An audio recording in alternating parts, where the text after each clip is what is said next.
Hi students, welcome to the next video in model 1. In this video we are going to discuss about the objects and functions in C++ language. Let us see the topics. In this video we are going to see about the objects and functions in that which covers arrays of object is one of the topic. Arrays inside object is another topic. Then one more interesting topic is called as namespace, and nested inner classes are the another one concepts. Let us see each topic one by one. So first, for this explaining these concepts, I am taking one example as class distance. So in this one, distance add is a one of the member function. The rest of the coding will be written inside. Then and the class will be ended and it will be saved as distance.h header file. Right. Coming to the distance, that is C++ programming, and the corresponding in distance.h header file will be included. Then the definition of this add member function will be written like it has one passing argument as distance of dd. Here dd is the object of class distance. One more object is created inside the member function as temp. Then the rest of the two lines are like temp of ifeet is equal to ifeet.dd.ifeet. That is nothing but ifeet of that correct value will be added in the current object of dd.ifeet. It is added. The added value will be stored in the temp.ifeet. Then temp.setInches of one function, member function is called with the value of f_inches with dd.f_inches. So in the corresponding f_inches and f_feet value will be returned as temporary objects. So this is what the concept of member function add.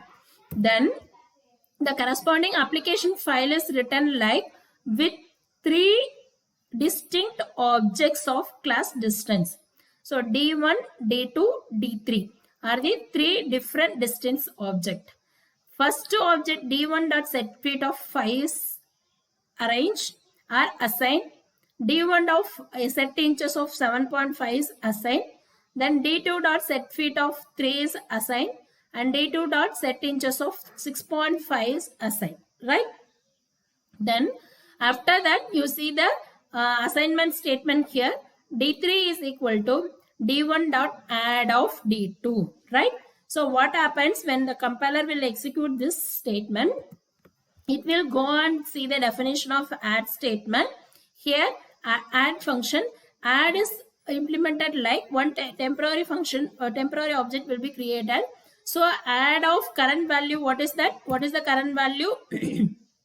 d1. So feet value of d1 is 5 and similarly feet value of d2 is 3. So 5.3 is added and it is assigned as temp of 5 feet. So what happens here? 5 and 3 is added. It will be assigned in the object of d3. Then similarly a setInches of 7.5 and 6.25 will be added. That will be set in the d3 object of setInches. So when you are going to display the d3.getFeet and d3.getInches, what happens? The value of 8 and addition of 7.5 plus 6.25 will be written. The next concept is objects and arrays. What happens in the next concept is objects and arrays. This is nothing but arrays of object, right? So what happens in the previous example is d1, d2, d3 are the three important, three different distinct objects created. Instead of creating a separate individual objects for a single concept, we can create one array of with some particular size. Say for example, if you take one class, then for a particular class, instead of creating a separate 72 objects, so d1, d2 up to d72, we can create one array of with a size of 72. So that is what happened in this example. So the general syntax for creating an array of object is first is class name, second is array name, then with particular size. Then void main. Distance d array of size is my array of object concepts. So with a particular array name of d array with the size is 3. So what I am explaining here is int a and float b as the two variables. With the help of our for loop, for I equal to 0, I is less than or equal to less than size I plus plus, using the C out and C in pair of functions, I am using the values of A and B. Finally, using in another one for loop, the value of get feet and get inches are printed. So let us see its output. Enter feet 1, enter the inches 1.1, enter the feet 2, enter the inches 2.2, enter the feet 3, enter the inches 3.3. So when it is printing, for first object 1 and 1.1 is the values, second object 2 and 2.2 is the values, third object 3 and 3.3 is the values. Fine.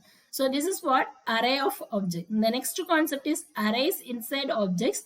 So here it is different. It is not array of objects. One, if you are using one array, either integer array, floating point array, in the objects creation and object usage, that concept is called as arrays inside objects. So here int I array of size is my one integer array with a particular size of 3. So there are two member functions are assigned. One is set element, second one is get element.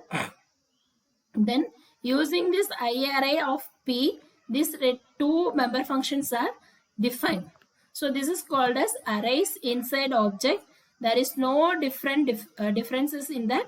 If you are using one arrays in the concept of point objects in C++ programming, that will be treated as arrays inside object.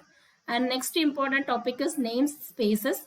Namespaces is another one interesting topic. It will reduce the clashes in class name. So in order to avoid the clashes in the same class names, it is namespaces are used. So what is the importance means? See here, class A is one of the class. Another one class is class A, but these two are defined in separate header files. So class A is defined in a1.h and another one second class is defined in a2.h. So in order to avoid the name classes in C++ programming, these namespaces are used. Here namespace A1, inside you can create n number of classes with the same class name also, no issues. Class A is defined, class B can be defined. Then coming to name space A2, the same class A can be defined, class B also can be defined. How it is going to project in the outside of this namespace means using the namespace name. Namespace name a1.a is equal to a2.a is equal to, like that only it will be projected in outside classes. Then nested inner classes is another concept. So like how we are nesting the function, the same way we can nest the classes. Here class A is my outer class, inside it one class is written as B. So if you define one class inside the another class, that concept is called as nested inner class. We will see the size of each class in one example. Here class A int x is a private variable. In public, class B is written. Int y is another one member of the class B. Here these x and y are the two integer variables and those are identical in nature, right? So when you are going to print the size of this class A and class B, it will result the same size as 4 and 4, right? So I hope so you are clear with this video. I will catch you in the next video about next topic. Thank you.